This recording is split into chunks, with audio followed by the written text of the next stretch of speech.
Let's read this Bible story, Manna from Heaven. This takes place in Exodus chapter 16 through chapter 17. On the 15th day of the second month, after they've come out of Egypt, the Israelites came into the desert of Sin. In the desert, the whole community grumbled against Moses and Aaron. The Israelites said to them, "If only we had died by the Lord's hand in Egypt. There we sat around pots of meat and ate all the food we wanted, but you have brought us out into this desert to starve the entire assembly to death." Then the Lord said to Moses, "I will rain down bread from heaven for you." And that evening quail came and covered the camp, and in the morning there was a layer of dew around the camp. When the dew was gone, thin flakes like frost on the ground appeared on the desert floor.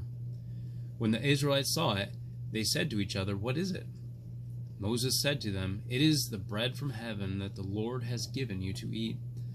This is what the Lord has commanded. Each one is to gather as much as he needs. 6 days you are to gather, but on the seventh day, the Sabbath, there will not be any." Nevertheless, some of the people went out on the seventh day to gather it, but they found none. The people of Israel called the bread manna. It was a white like coriander seed, and it tasted like wafers made with honey. The Israelites ate manna for 40 years until they reached the borders of Canaan. The whole Israelite community set out from the desert of Sin, traveling from place to place as the Lord commanded. They camped at Rephidim, but there was no water for the people to drink. The Israelites complained bitterly to Moses that they would die of thirst in the desert, so Moses asked God for his help. The Lord answered Moses, "Take with you some of the elders of Israel, and take in your hand the staff which you struck the Nile, and go. I will stand there before you at the rock of Horeb. Strike the rock, and water will come out of it for the people to drink."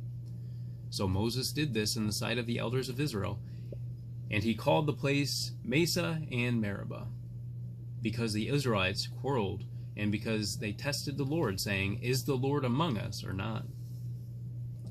The Amalekites came and attacked the Israelites at Rephidim. Moses said to Joshua, "Choose some of our men and go and fight them. I will stand on top of the hill with the staff of God in my hands." As long as Moses held his hands up, the Israelites were winning. When Moses' hands grew tired, they took a stone and put it under him, and he sat on it. Aaron and Hur held his hands up so that his hands remained steady until sunset.